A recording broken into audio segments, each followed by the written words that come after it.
को मैं ज्योति सिंह अपने इस YouTube channel adoring the universe में आप सभी का स्वागत करती हूँ. So today's we are here to explore an article over 5 Hindu gods who walk the earth and where they are now. It's easy to think that the god adds distant figures, the kind of timeless beings who reside in sacred texts, revered by the masses but never truly relatable. But the truth is, these gods didn't remain abstract.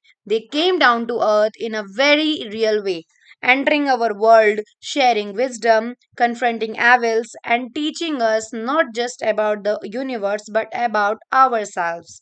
Their stories were not written just for the pages of old scriptures.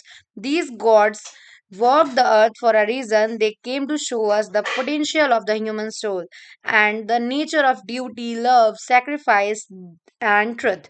They didn't just teach abstract concepts, they lived those truths, walked those paths, and faced real struggles.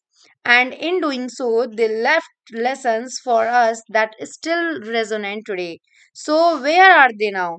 Let's explore. Number one, we have Lord Vishnu. Lord Vishnu, the eternal sustainer, is often depicted in various avatars, from the mighty fish Matsya avatar to the peaceful turtle that is Kurma avatar, and from the lion man that is Narsimha avatar to the heroic Rama avatar. Vishnu took countless forms to restore cosmic order whenever it was threatened. Each time he arrived not with force but with understanding, transforming, evolving, adapting.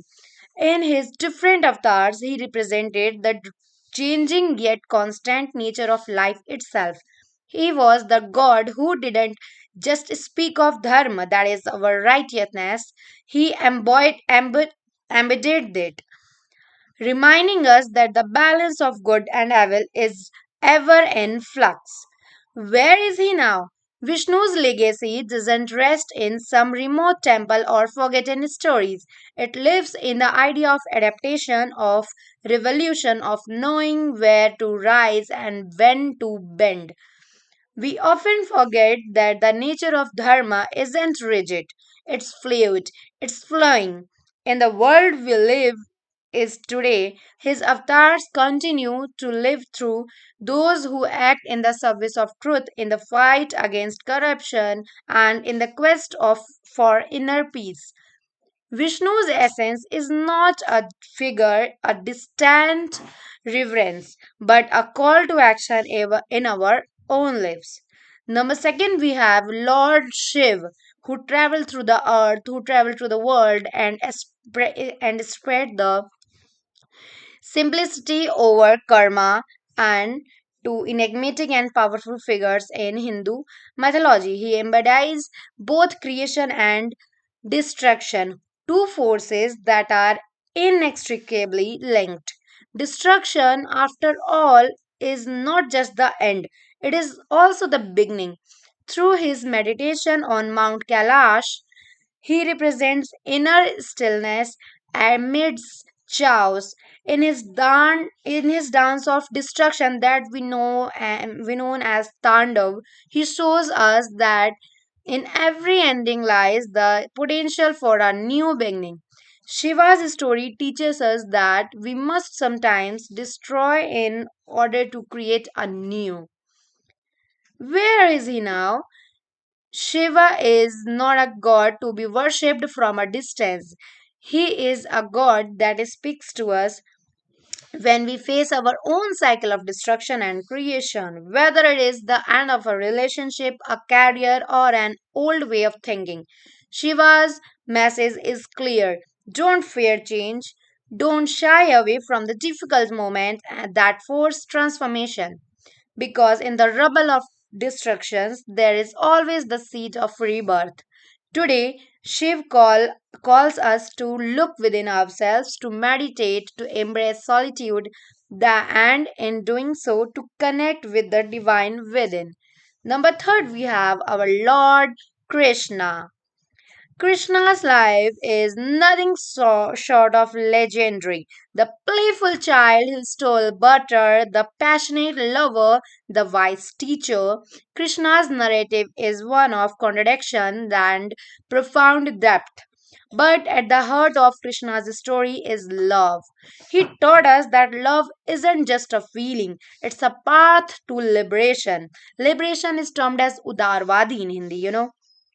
And here he was the god who danced in the garden of Vrindavan that is situated in Uttar Pradesh, the state in India. Vrindavan is spreading joy and showing that life at its core is to be celebrated. Where is he now? Krishna lives in the heart of those who understand that life is not just about duty and obligation, but also about joy, connection, and celebration. In the Bhagavad Gita, an auspicious book of Hindu spiritual book, he imparted wisdom that remains timeless, reminding us to perform our duties without attachment to results. His teaching echo through the corridors of time. Live fully, love deeply, and act with wisdom. Krishna is not a god confined to the past. He is alive in every moment we choose to live with integrity, to love unconditionally, and to find joy in even the smallest of things.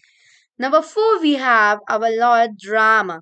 Rama's story is one of duty, loyalty, and the ultimate sacrifice. He was the son who left the comforts of his kingdom to live in exile, the husband who fought battles for the honor of his wife Sita. Ram is often seen as the ideal king, the ideal son, and the ideal husband. Someone who followed the path of Dharma no matter the cost, but this life wasn't just about adhering to rules, it was about understanding the deeper meaning of those rules and knowing when to challenge them in the face of truth. Where is he now? Rama's relevance is not confined to the historical narratives. His story serves as a reminder to us all about the importance of self discipline, responsibility, and sacrifice. In the world where shortcuts often seems like the easier path, Rama's example pushes us to consider the long-term effects of our actions. His legacy lives not just in temples but in every act of courage, honor, and sacrifice that we make in our own lives. To walk the path of righteousness, that is our dharma, as Rama did, is to live with an unwavering commitment to truth, no matter the personal cost. Number five, and the last, we have our Lord Ganesha. Ganesh, Lord Ganesh is perhaps the most beloved of all the gods, known for his elephant head and his fondness for sweets. As we know, he loves sweets. That sweet, a famous sweet he is known as modak. So he is the god who removes obstacles, both external and internal. But his true essence lies in his wisdom. Ganesh teaches us that the greatest obstacle we face are not the one in the world, but those within them ourselves, the doubts, the fears, and the insecurities that prevents us from moving forward. Where is he now? Ganesh remains present in every moment we encounter challenges, whether in our personal lives, career, or spiritual journeys. He reminds us that the obstacles in our path are often opportunities for growth. When we face difficulties, it's not just about finding a way around them, but understanding that why they are there in the first place. Ganesha teaches us that obstacles are part of the process of self-realization. He is the God who helps us clear the way to our true potential. So, by this article, we know the presence of our lovely gods in our lives today. Thank you for watching. Thank you so much.